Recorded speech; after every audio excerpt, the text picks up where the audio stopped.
Welcome back to the show, guys. Today's episode is going to be awesome because I think we're going to get some of these interior finishes completed, which is really going to add an awesome look to this already awesome building that you guys have been following along, which I'm really thankful for that. So definitely appreciate the follow. If you haven't already, make sure you hit that subscribe so you can follow through with the rest of this build as we wrap up this interior, and so you stick around for some of these future builds that we got, because we do have specifically some awesome builds coming up that we've contracted, so I'm excited to share those.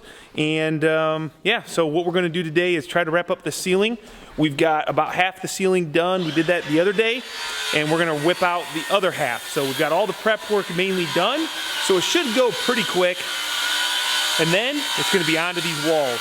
I think I might have shared with you guys it's going to be some galvanized steel. So we got this black ceiling, this galvanized wall, and then we're going to be doing a black wainscot, which I think I've only done an interior wainscot once, and this should be pretty killer. So definitely stick around to see that come together. Now, one thing you'll notice up here, and I had a lot of questions about this in previous builds, as well as even this build, especially when I was showcasing it over on my Instagram channel, and that is the framing up in the trusses. Now, I know there's a million different ways you can brace your trusses, whether that's temporary bracing or permanent bracing. However, what we do is we get a packet every job from our truss manufacturer, and I've been building these now with the same truss designer for probably about 7 years.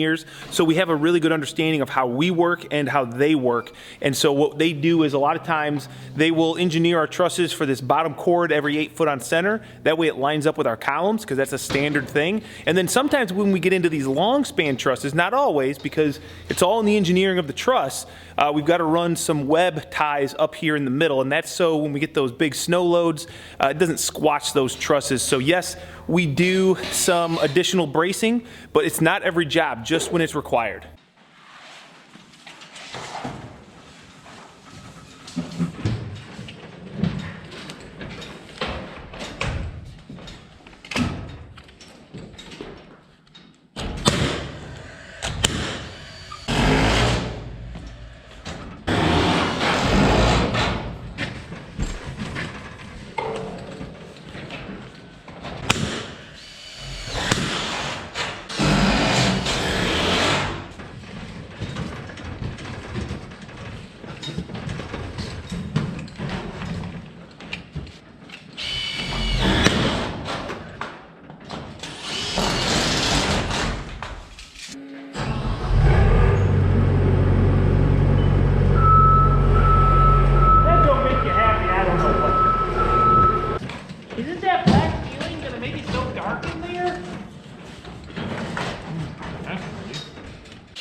I need to cut off quite a bit on this one here.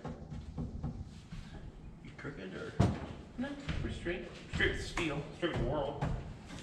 Okay, let me butt mine. Let me actually like butt it in. Because right now I'm sitting on top. I'm sitting on top of my truss. I didn't mean that to happen. I know. Do you want to just get some cuts going or what? How close are you? You gotta take like a 1/4 inch off of this guy and probably Jesus. an 1/8 off of that guy. Okay. All right, Zach, you got the saw.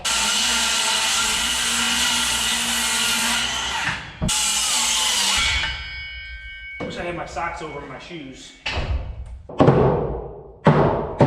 in the middle of that minor? Yeah? Like right in there, I guess. I'm good. I'm good.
Good.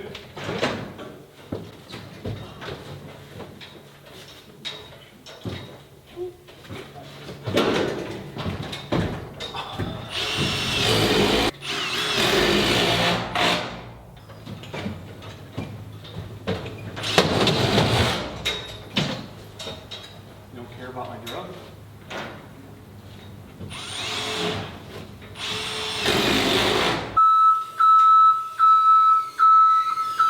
Just wrapped up the black ceiling, and I gotta say, I am a fan of the black. I wish I would have done it. I know a lot of you out here right now are probably thinking, Kyle, isn't that gonna be too dark? Aren't the customers gonna have a hard time brightening up that space to work in it? And I would say no. There's a sort of reflective property to all steel, even though it's black. And most of the time, I know this client specifically, he's gonna have 6 runs of LED lights. We're gonna put the galvanized steel on, which is what we're starting to do right now. We're getting some, probably hear the laser in the background. We're going around and getting our trim put on perfect with the laser. And so that galvanized steel on the walls is really gonna add some reflective properties. We got a bunch of windows and doors with windows, and the concrete is also gonna have some reflective properties from that light shining in. So I don't think the ceiling is as important as most people do. And I think you guys, if you stick along for the rest of this journey, you're gonna see when it finishes up that it's gonna be plenty bright in here. Do it weird. I do what weird? Always trying to use your red. As long as you're, Should have used your greens there. no, depends on which way you're cutting it, dog. Let me teach you a lesson, dude. Look, reds come from this way because you want this blade on the top side. Now, if I wanted to come from the bottom, yes, I would use my greens. Here's the problem, my friend. Because of this hem, it doesn't do as good of a job as when you come with the red. You have a better control over coming through this, I made a great cut either way. Well, you're pretty spectacular.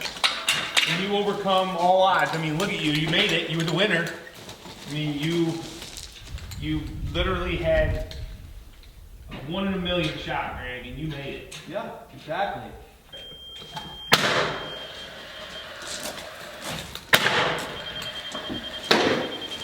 You know where I got the shoe design from? One of my shoes. Really? Yep. I was inspired. Were they DCs? Yeah, they actually work. Now, look, wait, what? What's that supposed to mean? Nothing. I'm saying I like to come in through the one layer because You're going through 2 layers right now, though. yeah, I know, but it's not like a rolled edge. Because if I have a mark right here where I want to cut to, every time you come in here and try to do this, it kind of like wants to like maybe move. If you're not skilled, I can understand. If you don't have what it takes. That's true. But a guy like me, been in the game for many years. You're skilled man, man.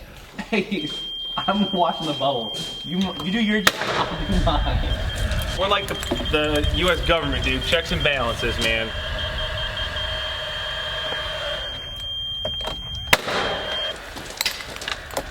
Oh, that's pretty horrible.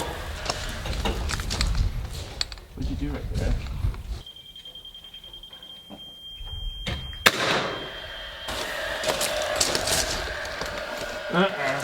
No bit. No bueno. That table there. High by 16th, my friend. You must have pushed it up when you stapled it. Most likely, I did something wrong. It's okay. It's all right, man. I'm We all make mistakes. still learning how to do this whole post frame trim game. Will you continue though to put up with my amateurism and you can teach me some better lessons? I'm gonna try. All right, let's see. I know, man. Boom. Yep, there's a little quake in there. Okay. There you go. Okay, guy here. Good check.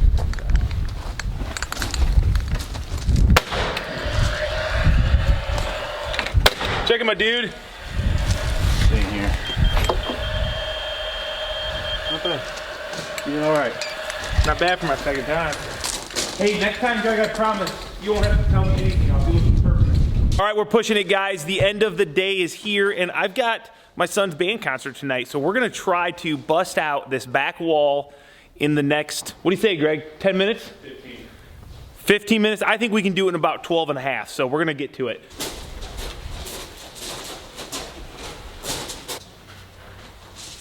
Can you do it? Right.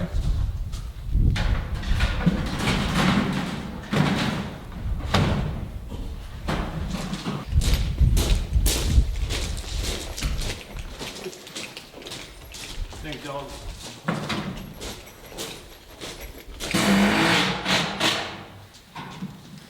Are you?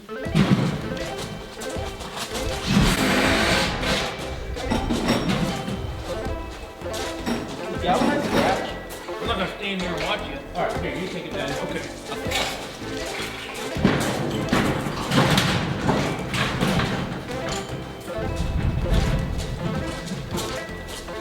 I'm just gonna put two up level,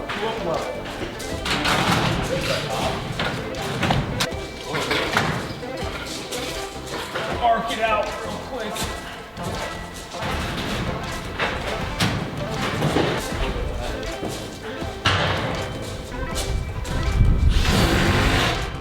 Nope, pretty good. I'm still pretty good. Screw these bottoms in behind me.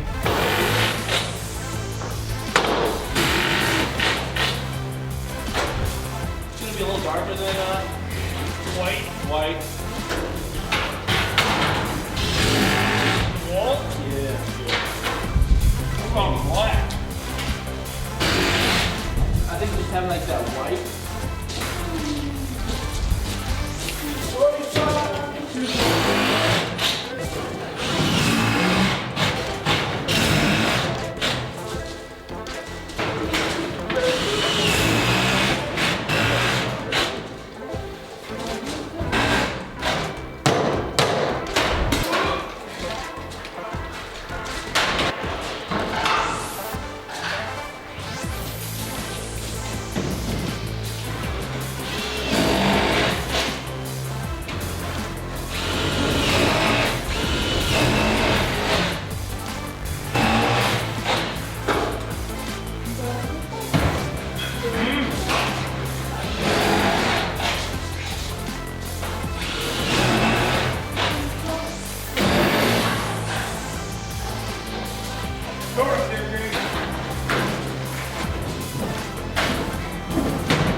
Whew, look at that galvanized steel. I am so excited because I've been waiting for that to go up. I've been super curious as to how this was gonna look with the black ceiling.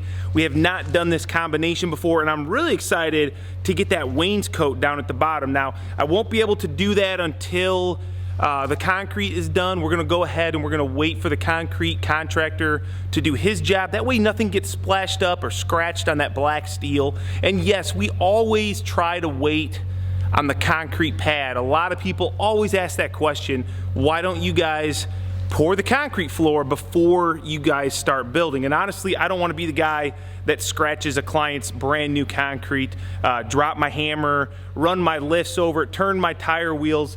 If it was my job and it was my personal property, I wouldn't want somebody doing that. So I go ahead and I wait till it's all done, and then we let the concrete guy come in. So once they're done, we'll put up that black wainscot. Obviously, we still have a lot of work to do over here and on the other wall, and I am excited to get this black trim around the windows. So we're gonna have that black trim, and then the galvanized steel will go up on that wall as well. So definitely you guys are gonna wanna stick around to see the end of this one, and I'm pretty pumped. So we'll see you guys on the next episode, which hopefully will be tomorrow. And thanks a lot for sticking around for all this.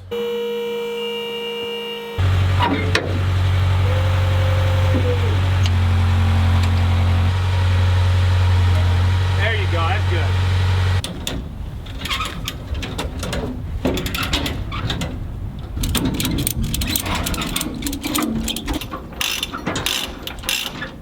You know, for being clear and playing by the Price is Right rules, Greg did win the challenge. We were closer to 15 minutes than 12 and a half. So congratulations, Greg. See you guys later.